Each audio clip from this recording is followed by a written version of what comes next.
David Baye here from MuscularDevelopment.com. I am in Pittsburgh for the 2014 IFBB Pittsburgh Pro and also the 2014 NPC Pittsburgh.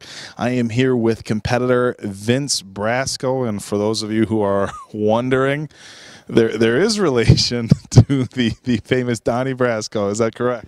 Yes, sir. I was like, he told me his last name's Brasco. I'm like, wait a minute. All right, now Vince, my boss Adina had, kind of introduced me to you not too long ago online, and we've talked a little bit, and definitely wanted to line up an interview with MuscularDevelopment.com just to talk kind of about everything for your prep, getting ready for the show, to this and that. We really didn't have too structured of an interview, so I kind of just want to, touch as many bases as we can. First off, obviously, I don't know the correct term for the condition that you have. So if you could share that with us first. It's called dwarfism. It's mainly just a different genetic form where my limbs are smaller than everything else, but I do have the same size torso as everyone else. Okay.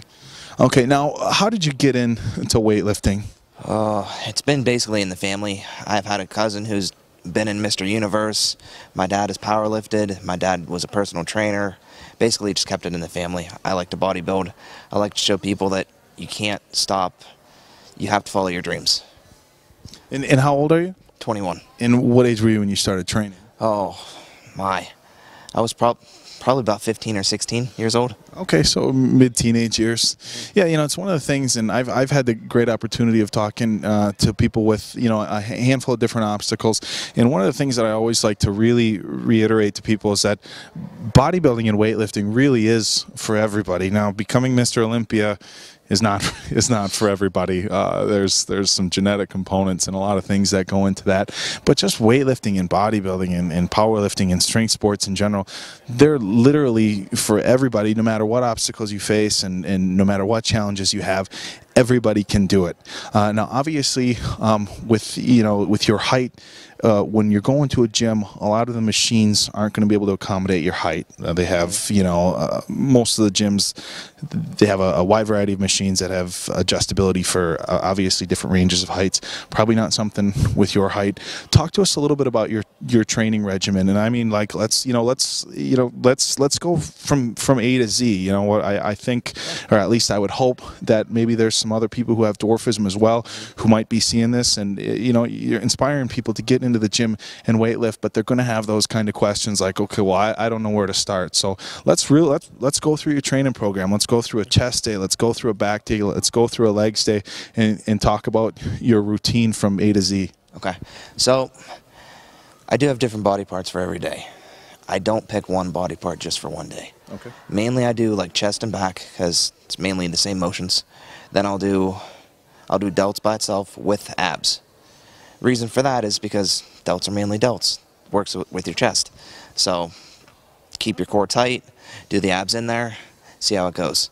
And then I'll do arms together, tris and bis, with the forearms. Just because you need to get a little bit of pump in there. So the main thing I like to use whenever I work out, I use Top Secret Pumping Glider. Really get you the pump.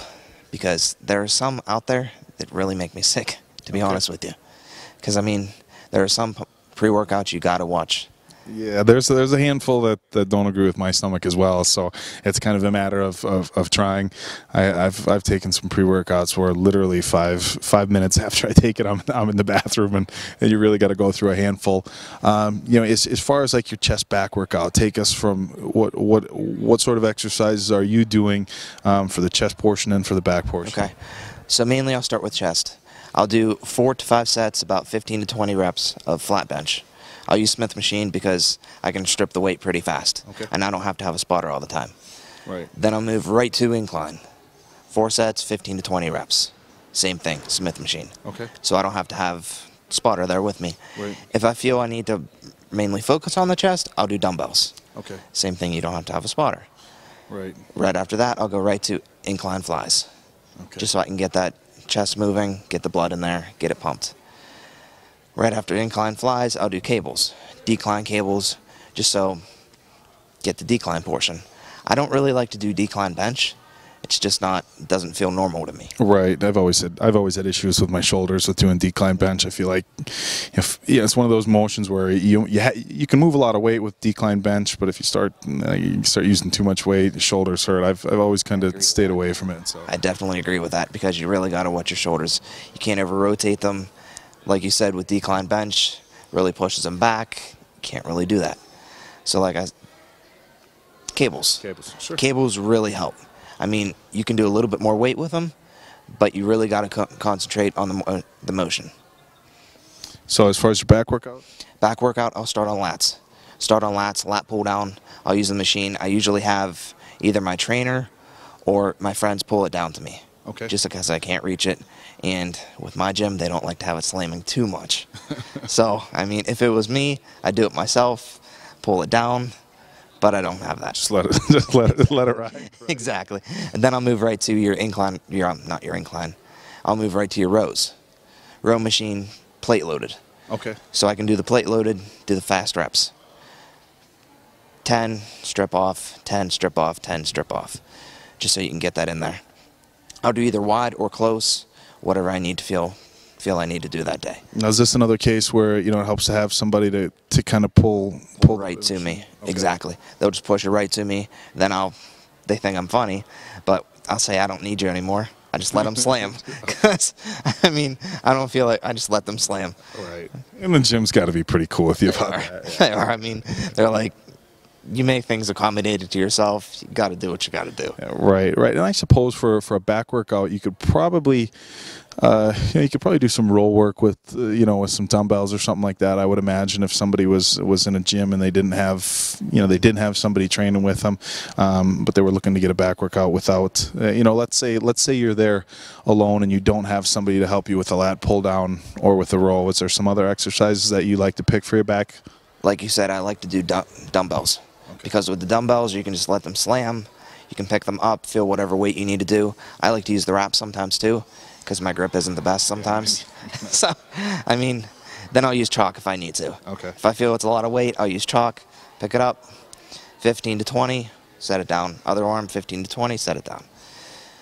That's one thing that you can do if you don't have the machine that's not for you. Okay. So, I mean, like you said, if there are people like me, that's one exercise that I advise to do if you don't have anyone helping you. All right, now take us through like a standard leg workout. Obviously, leg machines, you're going to kind of face the same issue where not even just an issue of having somebody pull them towards you, but a lot of the leg machines, just as far as the range of motion that they're going to go through, or like a leg extension, a leg curl, the pad that sits across your ankle, probably going to be extended out too far.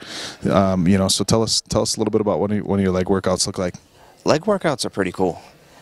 What I do is whenever I do the leg press, I'll literally put 3 45 plates behind my back.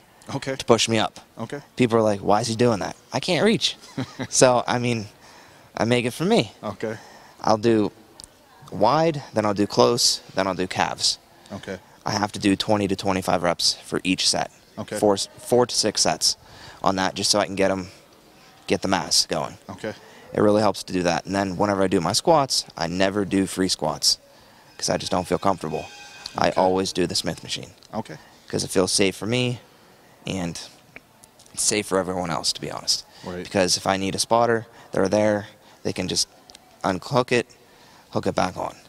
So, I mean, it doesn't make an obstacle for anyone else. Right. Makes it easy. And then whenever I have to do calves on the Smith machine, put plates down, calf raises.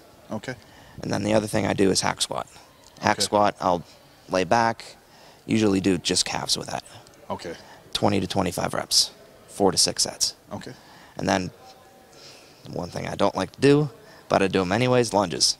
Yeah, I would think with your height and with having shorter legs, even lunges, it wouldn't really be an issue if you're grabbing a pair of dumbbells. Right. Lunges are hard, but I mean, you got to do them because you're going to really hit that inner part. Really hit that inner part, hit the outer part, see the mass going. Yeah. With lunges too, you really work the calves also. If you're taking big steps, absolutely. Yep. I mean, you can't do the baby lunge. Got to do the big lunge. Absolutely. All right, now as far as as far as your delt workout, the delts are one of those muscle groups where you can really go through and do a lot with dumbbells, military presses, side raises, front raises.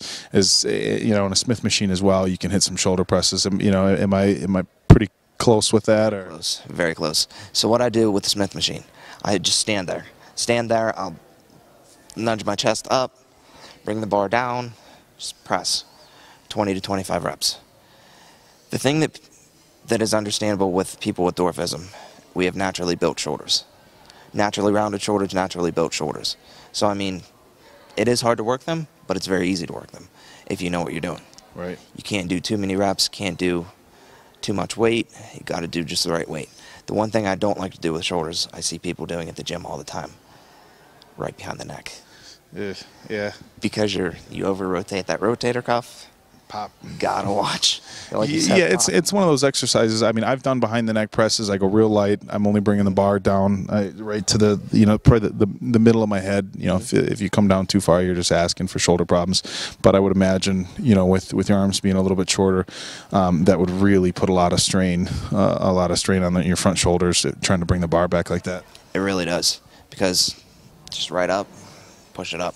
Like you said, behind the. I am guilty of it. Sometimes I'll do it behind the shoulder, but like you said, lightweight. Lightweight, right. Lightweight. Never do heavy reps whenever it's behind the shoulder, because over-rotate. Yeah. The other thing I like to do, too, is just lay on the bench, inclined, really works the back. Okay. With the dumbbells. Okay, so you're hitting your rear delts by just laying face down on the bench and doing like reverse flies? Or Exactly. Okay. Exactly. That really helps you, because, I mean, you're going to see those delts come in. You're going to see the tree-like effect come in, too. Absolutely. Which I love to have. I think every bodybuilder likes that. Now, kind of hit everything. Just take us through an arms workout. I think that covers most of it. Okay, arms is an easy day, because I'll do 4 to 6 workouts, 20 sets. I mean 20 reps, 20 sets. I'd be dead. Right. 20 reps.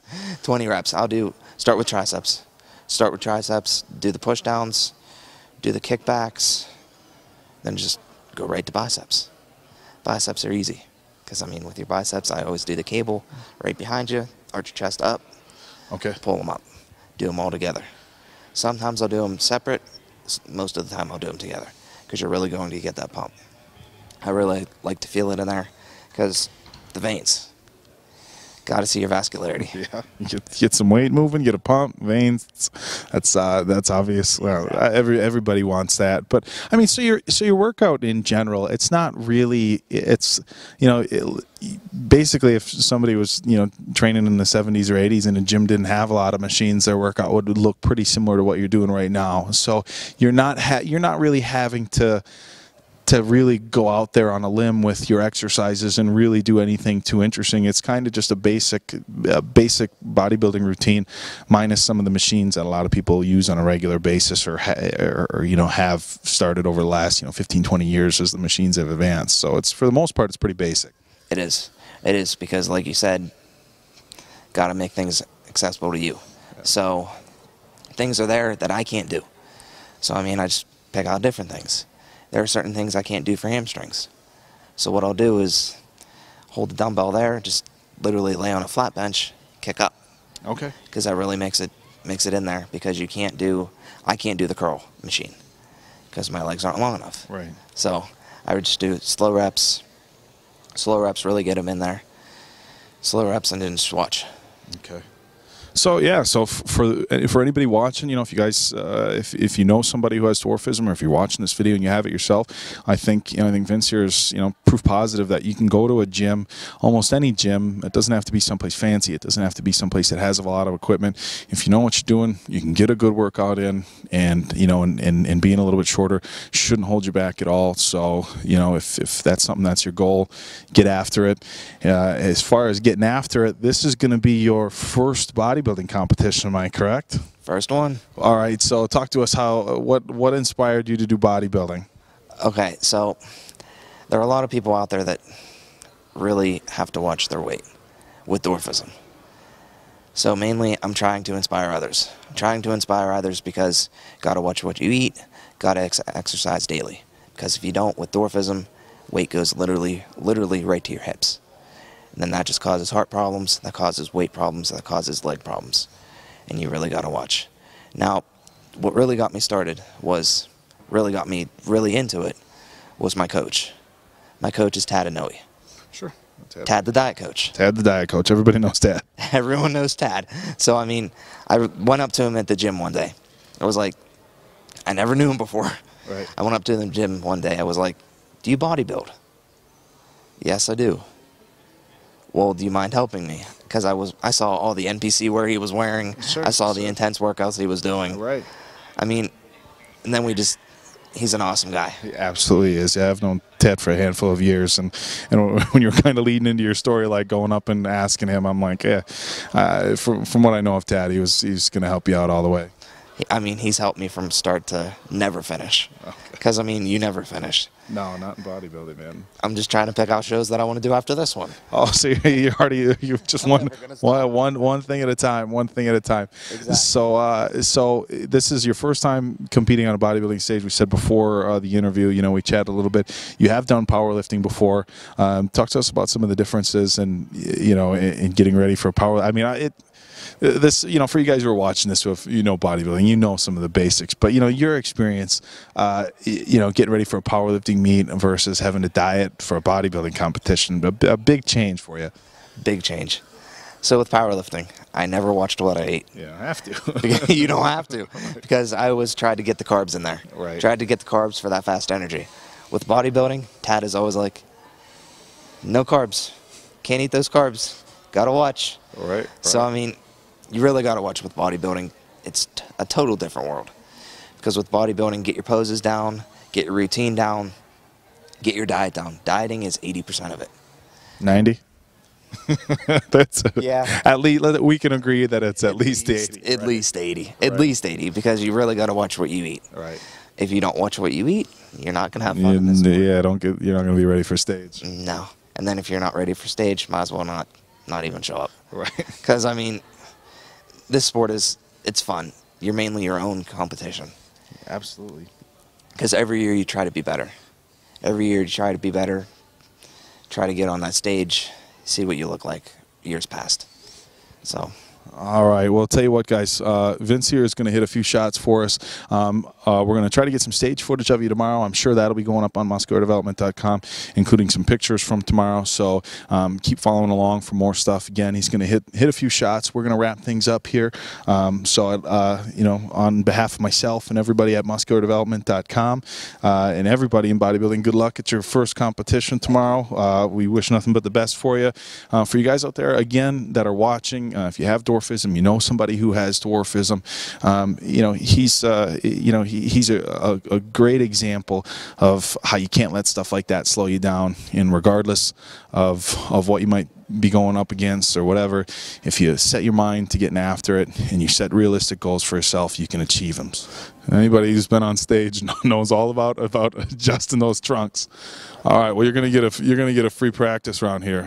So, front relax. Quarter turn to your right. Quarter turn to your right. Quarter turn to your right. And face the front. Front double bicep. Relax. Front lat spread.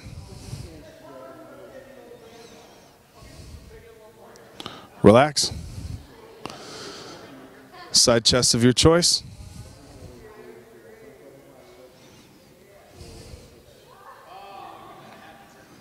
Relax.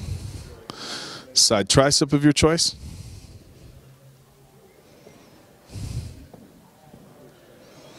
And relax. Turn around, face the curtain.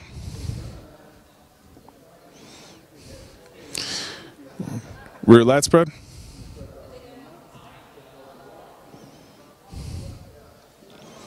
And relax. Rear double bicep. And relax.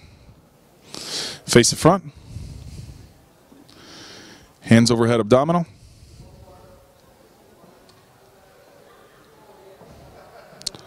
and relax, and most muscular of your choice.